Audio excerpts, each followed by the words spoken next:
NASCAR edition, presented by Circuit City. While the men and women of our armed forces fight for freedom, those of us fortunate enough to call America home enjoy the true short track race today. I'm Ralph Shaheen. And I'm Dave Despain. You'll notice the network is exactly an hour late now with the rain delay for the trucks. We will run an hour late, but running everything in its full length until long after you've gone to bed and don't have to worry about it anymore. We're going to start with Bristol, and Bristol, of course, is always a NASCAR crash fest that happens twice a year, and that makes things kind of difficult for those of us who are quick to deny that wrecks are the most appealing part of racing. How then do we explain the fact that this famous East Tennessee speed plant now has 160,000 sold-out seats? Go to the highlights, and we see Jeff Gordon, five-time winner here, over pole sitter Ryan Newman, who was way loose. Rusty Wallace, who owes Jeff one here, goes with him.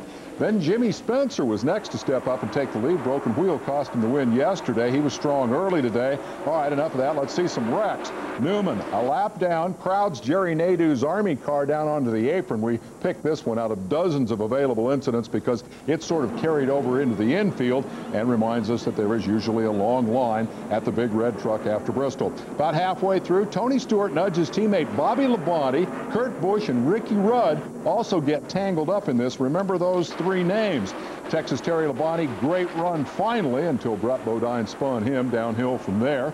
Next, Matt Kenseth will attack Spencer for the lead. This is your Winston Cup point leader coming from 37th to 1st, and then there's a long green flag run. Lots of guys go out of sync with pit strategy. That's Kevin Harvick, Saturday's winner. Earnhardt Jr. out of gas and forced to pit here. And through all this, look who filters to the front. Busch and Labonte, who had spun earlier, battling for the lead. Labonte's got that special anti-asthma purple paint. And then a huge caution brought out by Dale Jarrett. 6 cars have not yet pitted, and they put everybody else a lap down. And so, a restart in traffic. Busch will repass Labonte. This is the last lead change of the race, but it's far from over. Kurt's teammate, rookie Greg Biffle, putting the bump and run on Rudd for 4th. Remember, Rudd, who spun earlier with Busch and Labonte. Now they're all 3 in the top 5. Say goodbye to your champion. Tony Stewart can't stop, hits John Andretti. Joe Nemechek can't stop, hits Tony. So long, Tony. Last restart, Kenseth back from a lap down, drops Labonte to 3rd, but will get no further. It is a Jack Roush kind of day at Bristol. Busch and Kenseth 1-2. Kurt now has a win, 3 seconds, and 2 DNFs in 6 starts this year. These guys are getting very difficult to deal with. We close with a burnout you will see only at Bristol. Get out your Sharpie, kid. Time to do a bunch more winner autographs.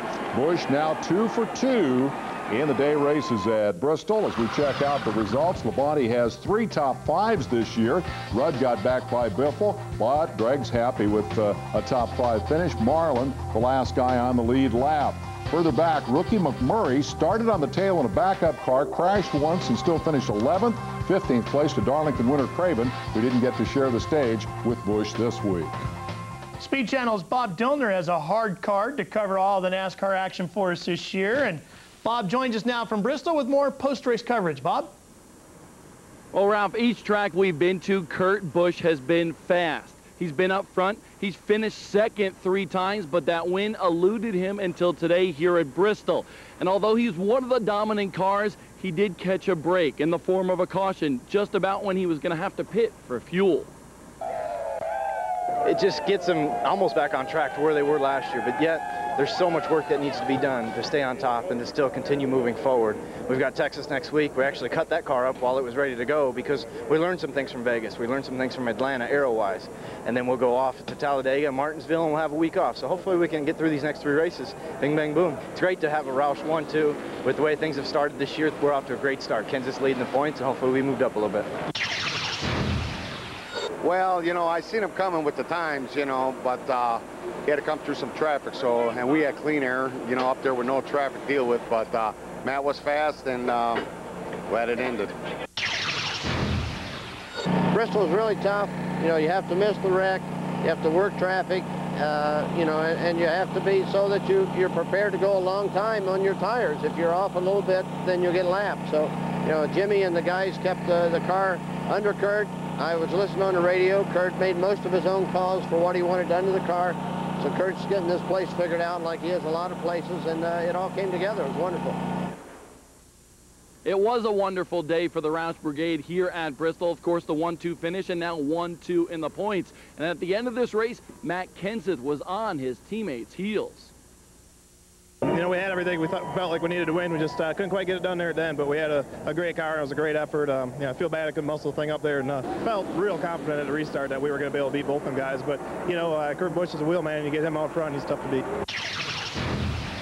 The restarts didn't do me no favor there. We were better on the long run, and a couple times there we had some good long runs there. The car was really good. You know, we tried to get down there and in front of Matt, didn't work, and got behind him. Then the car got real loose after that, so I burned up right rear tire. We got behind the 8 ball early in the season. We just got behind, and we're just now starting to dig our way out. I'd love to have seen a single file restart where the guys that are racing for the lead could have gone out and raced each other. But by the time I got through the lap traffic, you know, the lead, I could see the leader, but couldn't catch him. I didn't want to see that last caution. You know, I was chasing down the 17 and running fourth, and I would have had third, I'm sure. You know, I got caught speeding on pit road and had to go to the end of the longest line, and that was really tough. I had to pass a lot of cars there, and you know, just all day passing cars here at Bristol. It's tough, but it was a good experience for our first Bristol Winston Cup race, and just hope to improve on it next time. We had some trouble. We got hit early, and we had to go to the back quite a few times. And if the goofy pit road situation didn't happen and people going down a lap over that, I think we could have been in the top 5. You know, we had a great car, and like everybody, we got involved in a little accident there, got us to the lap down, but it still worked out well because we had fuel, and we went on, and instead of finishing 15th, we got 10th. It was a great day for Kenny Wallace, his first top 10 of the season. You heard Jimmy Johnson allude to the fact of that caution that really screwed a lot of people up. We're going to have a little bit more on that later in the show. But Greg Biffle, I want to get back to him. A dynamite run for that team. Of course, remember, he didn't qualify for the Vegas race, so they needed a good run, and he got his first top 5 of the season, and he's back in this rookie battle.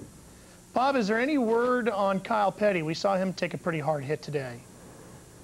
Yeah, he did take a hard hit, and the crew told me he was really aching all over. They took him to a local hospital. He did have a CAT scan. Everything is A-OK with Kyle Petty, just a little bit sore. They're going to keep him for a while and release him on Sunday night. All right, that's great news there. Thanks, Bob. We'll check back in with you in a few minutes. Well, taking a look now deeper in the field, former Bristol winner Elliott Sadler finishes 21st. Bud Pole winner Ryan Newman 22nd. Reigning Cup champ Tony Stewart took a big hit late and ended up 26th. Kenny Schrader started great in 3rd, finished frustrated in 37th. Dave Blaney was 3rd last week, 38th today.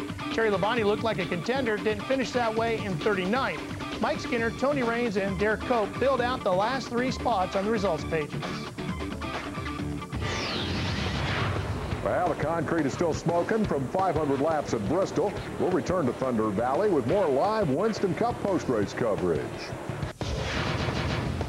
And later, more short track action, courtesy of the Craftsman Truck Series. We'll bring you any late breaking developments from Mesa Marin. Speed News Sunday is brought to you by Circuit City. We know the excitement you feel about the latest digital toys. That's why we're here. Circuit City, we're with you. And by Subaru. Visit us online at Subaru.com to see the full line of Subaru all-wheel drive vehicles. Checking NASCAR's top 10, Matt Kenseth hangs on to the Cup points lead with the win. Busch jumps 4 positions to 2nd. Bobby Labonte moves up 6 spots with his 3rd place finish into 8th. Ricky Rudd makes the biggest improvement, gaining 8 spots to 9th.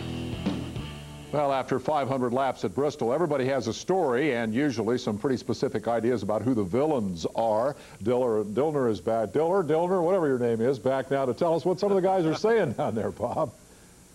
Well, it was a wild day, as usual, at Bristol. A lot of bumping and banging, some big wrecks. Took out some contenders like Mark Martin and Terry Labonte. A missed setup for Ryan Newman, the pole sitter, brought him way back in the field. And Mike Skinner, well, he had a cut tire that kind of ruined his day, and he was running very, very well.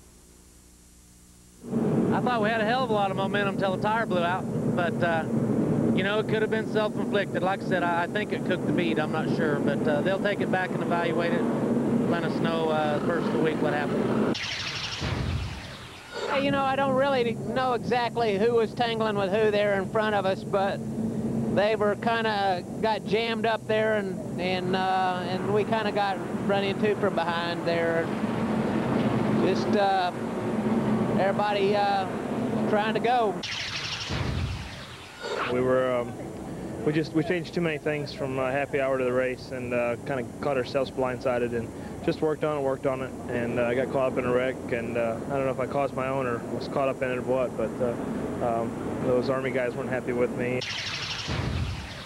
We had a great car. We just, you know, kind of got hung out there in the pits, but we had a car capable of winning, and circumstances fell a little bit different, but we played our cards and came up a little bit short, but a good day for the GM Goodwrench car. I came out right behind Bobby 2 laps down, and I should have only been 1 lap down, and then maybe we could have gotten our lap back, but we got back, you know, at least 1 lap down, come home 9th, so, you know, can't complain too much with that at Bristol. The car was awesome, the team was incredible, and can't control the cautions. That caution played a major role in today's race. Of course, it messed up guys like Jeff Gordon and Kevin Harvick, but Kevin Harvick came back with a great run for the RCR squad. Of course, they have been struggling this year, but he finished 7th today, so a good run. But of course, the caution also saved Kurt Busch. He was going to have to pit for fuel and go a couple laps down like the other guys, but that caution saved him, and he stayed out front. Well, Bob, do we take Kurt Busch serious at this point as a title contender, or since we're going on to Texas, another very high, fast speed racetrack, do we have to worry about those Roush motors, which blew up the last time we were on a track like that?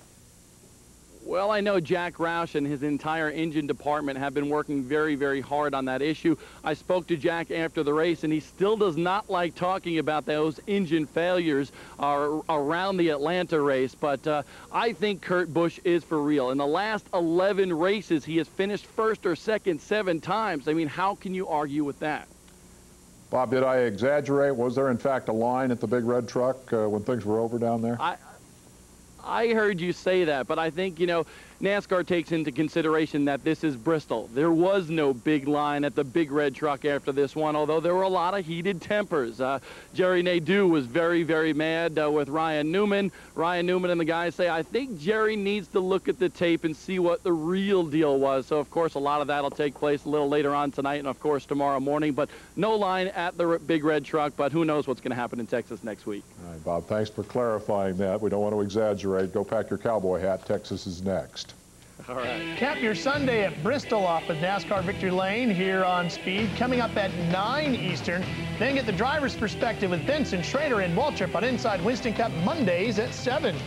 An enhanced look at the Food City 500 coming your way on Winston Cup Wednesday, and then Friday at 7 we'll get your next racing weekend into high gear, trackside from Texas.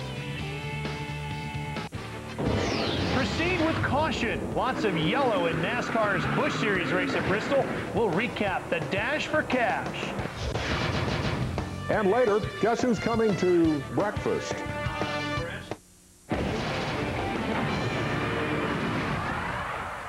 The NASCAR Craftsman Truck Series made the long tow out to Bakersfield, California for round 3 of the 2003 season, the Lucas Oil 250. The Speed Channel cameras went along to provide the live coverage of the first short track event of the year. Start of the race, Ted Musgrave leads from the pole. Number 99, rookie Carl Edwards moves up into 2nd place. Edwards then passes Ted Musgrave on the bottom for the lead.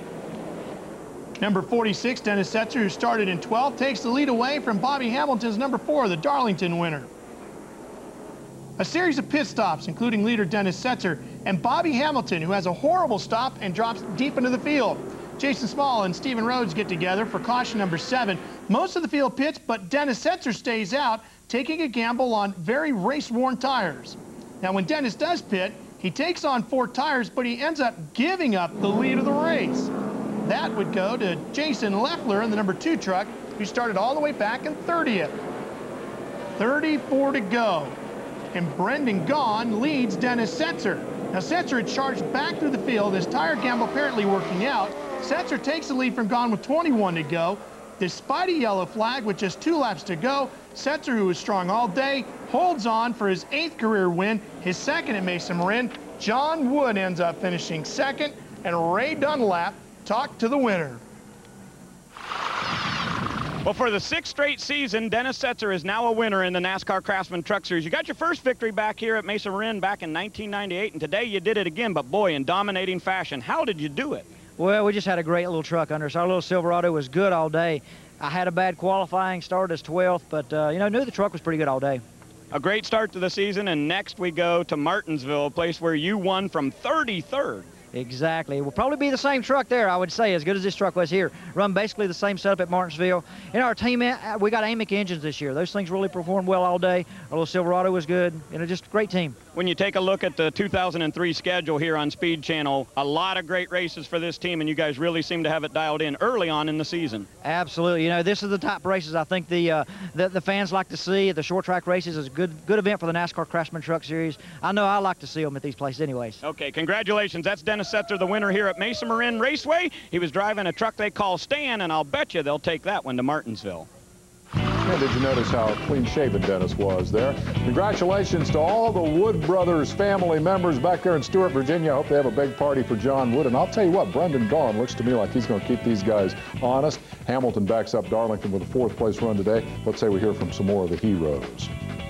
I really can't say enough about this Navy team. I mean, my crew chief, John Monsom, the engine program we've got, everybody that's made this happen from Mooresville and put our trucks up front. You know, Carl had a great run too.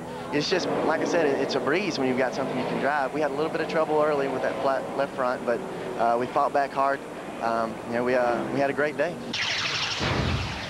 It took 2 Chevrolets to team up on one poor Dodge out there, and they teamed up on us, and you know, that's what it took. Took a couple to beat one Dodge, but our Orleans truck here, hey, a bad piece. Take a look at your championship standings. Hamilton still leading Crawford in the point standing. Like I said, Gaughan, I think, is going to keep these guys straight. And then Kloppel and Presley rounding out your top 5. Leffler back in 10th after struggling a little. NASCAR's Featherlight Southwest Series was also on the weekend card at Mesa Marin. Dan Holtz won his 2nd pole, then fell 1 lap down, but battled back to win the StarNursery.com 200. Augie Vidovich finished 2nd and assumed the points lead.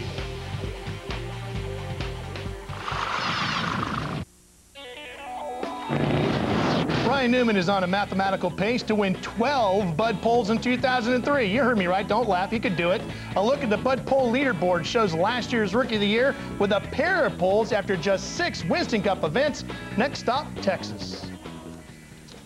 2 things you can be sure of when NASCAR shows up at Bristol. There will be a lot of used up sheet metal and a lot of angry people. And I don't know what I could add to that other than the highlights of yesterday's 250 lapper for the Busch Series cars. Oh, no, wait, I could add perseverance to the list of things that will help you at this high bank bull ring. Chad Blount wrecked 4 times, twice in practice, twice in the race before parking it for good. That's Bristol. Number 99, Michael Waltrip, caused 1 wreck, warned by NASCAR, got into this altercation, and then blamed the guys who wouldn't get out of the way. That's Bristol. Number 21, Kevin Harvick, pitted just once early, then dodged all the wrecks, stayed out of trouble. That's one way to win Bristol. Number 27 wouldn't or couldn't get out of the way. And the 2 Scotts, Wimmer High and Riggs Low, both crashed, racing for 2nd. You got it, Bristol. Hornaday had a run. Casey Kane got twitchy. The resulting red flag didn't make any difference. Harvick had him covered this time. Nowhere are the donuts harder earned than at Bristol. It's Kevin Harvick's 3rd win at the High Bank, Tennessee half mile and his 9th career victory in the Busch Series. Tony Rain's 2nd place finish ties his career best. Pole sitter Davey Green comes home in 4th. Butch knew what he wanted to do. He did the same thing with Jeff last year. Pitted 1 time, and once we could make it, we were going. So we worked a lot on our car yesterday. We made 100 laps on one set of tires, and pretty much that's what it came down to. So had a great restart, and that was probably the best restart I had today because the rest of them were terrible. So it was a good day for the Payday Chevrolet. I've raced with Kevin in the trucks and Busch before, and he's pretty good on restarts. He learned from Hornaday, and we all learned from Hornaday in the truck series. And I was ready for him, but the car just didn't come back to life like it had run them 10 laps before, and a little disappointed with that. But I mean, really wanted to win a race and you know, make Outdoor Channel their first victory and my first victory in the Busch Series. In the Busch Series points, Todd Bodine, who won last week, finished 9th yesterday and has the points lead. Jason Keller used his 3rd place Bristol finish to move up a spot in the 2nd. Mike Bliss made the biggest jump, moving up 5 spots and into the top 10.